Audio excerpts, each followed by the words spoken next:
भाई लोग, आज जो है मैं इस वीडियो के माध्यम से आपको बताने जा रहा हूँ कि जीडीएस से प्रमोशन किस प्रकार से होता है। जीडीएस से आप डिपार्टमेंटल एग्जाम दे दे के जो है पोस्टल इंस्पेक्टर तक बन सकते हैं, जिनकी सैलरी जो है 75,000 प्लस होती है।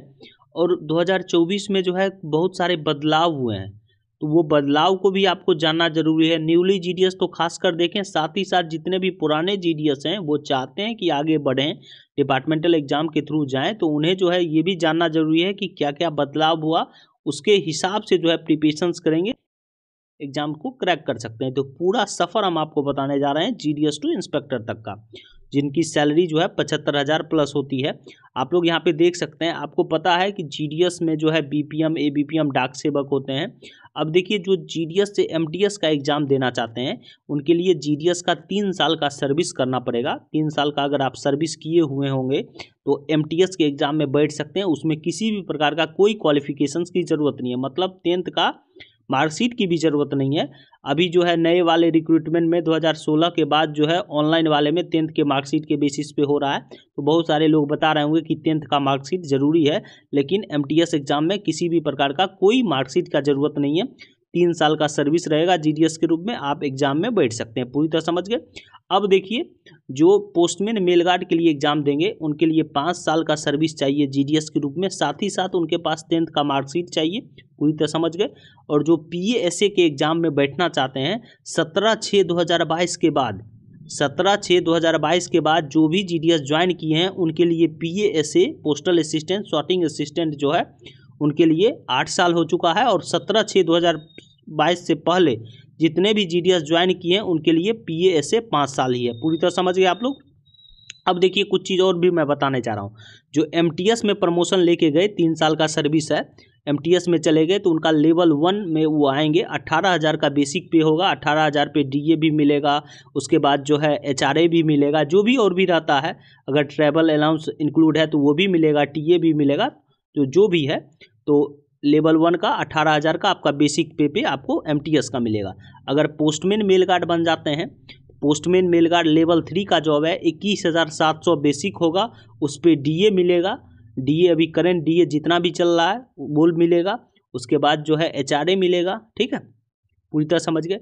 अब देखिए, कुछ एक क्वेश्चन और भी आएगा कि भाई मैं जीडीएस से एमटीएस बना, एमटीएस से जो है पोस्टमैन मेल गार्ड के एग्जाम में बैठना चाहता हूं, तो आपका जीडीएस का सर्विस और एमटीएस का सर्विस, मतलब पूरी तरह समझ, जितना दिन जीडीएस में जॉब किए एमटीएस में जॉब किए, अगर दोनों मिला के 5 साल हो जा रहा है तो फिर भी जो है आप पोस्टमैन मेल गार्ड के एग्जाम में बैठ सकते हैं, कोई दिक्कत नहीं। पूरी तरह समझ गए। 10th का मार्कशीट आपके पास होना चाहिए। पूरी तरह समझ गए। पहले जो है जीडीएस में जो है बिना 10th के मार्कशीट पे भी हो जाता था, इसीलिए जो है एमटीएस में छूट दे रखा है। पूरी तरह समझ रहे हैं। No qualification, no minimum qualifications की ज़रूरत ही नहीं है, कुछ भी नहीं। उसके बाद आप पूरी तरह समझिए। अब देखिए, जीडीएस टू पीएएसए का 12th का मार्कशीट आपके पास होना चाहिए। लेवल 4 का जॉब है, 25,500 का, 8 साल लगेगा पीएएसए बनने में अभी के बच्चों को। 17/6/2022 के बाद जो भी ज्वाइन किए हैं, ठीक है, उनको जो है 8 साल का सर्विस है पीएएसए का। और किस प्रकार से बनेंगे, या तो 8 साल का जीडीएस के रूप में जॉब करेंगे तो पीएसए के एग्जाम में बैठ सकते हैं, या तो जीडीएस से एमटीएस आए होंगे, एमटीएस से पोस्टमैन मेल गार्ड आए होंगे, तो GDS MTS postman mail guard तीनों मिला के जो है 8 साल का सर्विस हो जाएगा। जो 17/6/2022 के बाद ज्वाइन किए हैं उनके लिए 8 साल है, 8 साल का सर्विस हो जाएगा, पीएसए में बैठ जाएंगे। कोई कहेंगे कि हम जीडीएस से एमटीएस बने, तो एमटीएस 3 साल में बन गए, अब डायरेक्ट एमटीएस से पीएसए बनना चाहते हैं तो एमटीएस से पीएसए के लिए भी जो है वो पूरी तरह समझ रहे हैं, जीडीएस और एमटीएस मिला के 8 साल का सर्विस चाहिए। मतलब कुल मिला के 8 साल का सर्विस होना चाहिए, किसी भी घुमा फिरा के। पूरी तरह समझ गए। कोई डायरेक्ट रिक्रूटमेंट में आया है, एसएससी के थ्रू एमटीएस बना है, तो उसको भी जो है पीएसए बनने के लिए 5 साल का सर्विस चाहिए। पूरी तरह समझ रहे हैं। किसी को भी किसी भी प्रकार का कोई छूट नहीं है। उसके बाद अब आपको एक चीज़ और समझाने जा रहे हैं, पीएसए के बारे में विस्तृत जानकारी देने जा रहे हैं। का लेवल 4 का जॉब होता है, 25,500 बेसिक पे होता है उसका, ठीक है। और उस पर डीए मिलेगा, उस पर एचआरए मिलेगा, उस पर टीए मिलेगा, जो भी अपना है इंक्लूड है, इतना मिलता है, ठीक है। अब जो पीएएसए बन गया, मतलब जीडीएस टू पीएएसए 8 साल का सफ़र है। और पीएएसए माने पोस्टल असिस्टेंट बनने के बाद 8 साल के बाद जो है इंस्पेक्टर के एग्ज़ाम में बैठ सकते हैं। और इंस्पेक्टर एग्ज़ाम में जो है क्वालिफिकेशन चाहिए, ग्रेजुएशन कर दिया है। लेवल 7 का जॉब है, 44,900 का बेसिक है। जब आप सैलरी स्लिप देखिएगा तो कम से कम जो है 75,000 प्लस जो है उनका सैलरी बनता है इंस्पेक्टर का। मतलब 16 साल GDS टू इंस्पेक्टर 16 साल ये कैलकुलेशन से। अगर आपका जो है ज्वाइनिंग थोड़ा इधर उधर हो गया तो समझ लिए 2 साल और इंक्लूड कर दीजिए। मतलब अगर सही ढंग से रहे तो 18 से 18-20 साल जो है लग जाएगा GDS टू इंस्पेक्टर बनने में। पूरी तरह समझ गए। करीब जो है 40 के उम्र हो जाएंगे। अगर 18 में भी जॉब किए हैं तो 38-40 जो है एज हो जाएगा इंस्पेक्टर बनने में। पूरी तरह समझ गए। कंटिन्यूटी में रहे तब। और आज के डेट में आपको पता ही है कि कितना जो है मारामारी है, कितना जो है पूरी तरह से बच्चे आ रहे हैं, कंपटीशन बढ़ गया है, यहाँ तक जो है प्रमोशन नहीं हो पा रहा है, GDS टू MTS में नहीं जा पा रहे हैं। तो बहुत सारा बात है, पूरी तरह समझ गए। उसके बाद जो है इंस्पेक्टर के बाद जो है सुप्रिटेंडेंट, ASP असिस्टेंट सुप्रिटेंडेंट, उस प्रकार से जो है वो भी जो है पोस्टल बी में जो है एग्जाम्स के थ्रू होता है। तो इंस्पेक्टर तक मैंने पूरी तरह से बता दिया। अब देखिए इसमें कुछ और पॉइंट्स है, हम आपको पूरी तरह से क्लियर करने जा रहे हैं। कोई डायरेक्ट SSC के थ्रू MTS बन गया, कोई डायरेक्ट SSC के थ्रू जो है CGL के थ्रू PA आपको पता है CGL के थ्रू PA बन गया तो वो जो है डायरेक्ट 8 साल में आ जाएगा इंस्पेक्टर।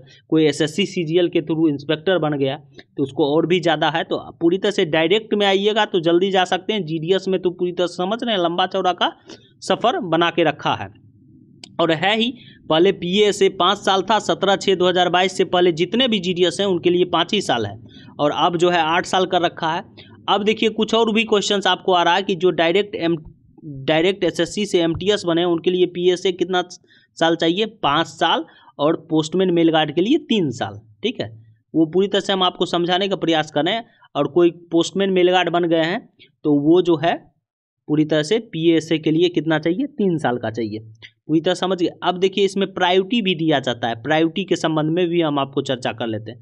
कोई मान लीजिए कि कोई GDS है और डायरेक्ट चाहता है कि हम PA बने, 8 साल के बाद PA का एग्जाम दिया, तो उन्हें पहले लास्ट प्रायोरिटी दिया जाएगा। पहले दिया जाएगा पोस्टमैन मेल गार्ड को, उसके बाद MTS को, उसके बाद GDS को। पूरी तरह समझ रहे हैं। जिस प्रकार से प्रमोशन का साइकिल है उसी प्रकार से प्रायोरिटी भी मिलेगा।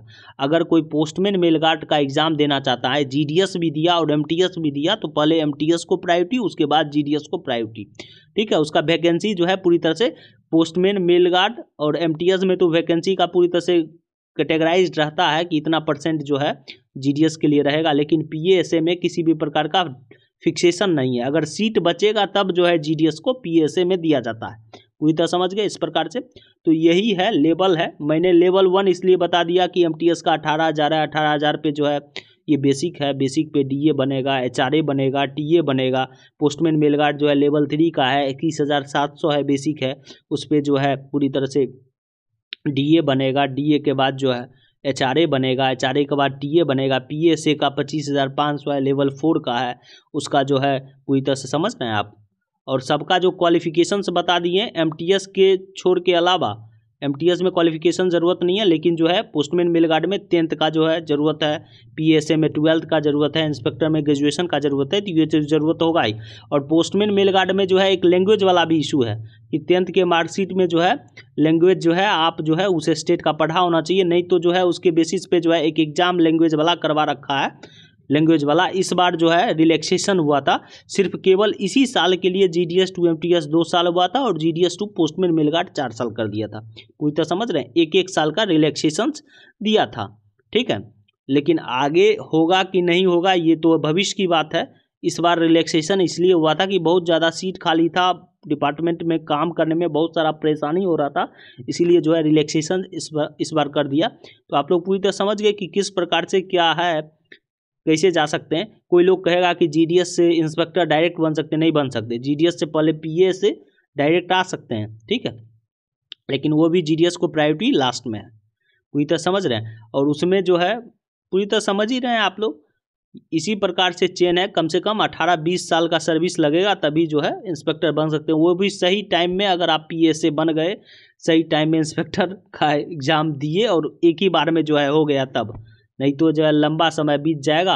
और उसका इंस्पेक्टर में जो है 45 ईयर तक का एज बाउंडेशन भी है, 45 ईयर तक का नहीं हुआ तो बात खत्म है, एज एक्सपायर, बात खत्म। पूरी तरह समझ गए आप लोग।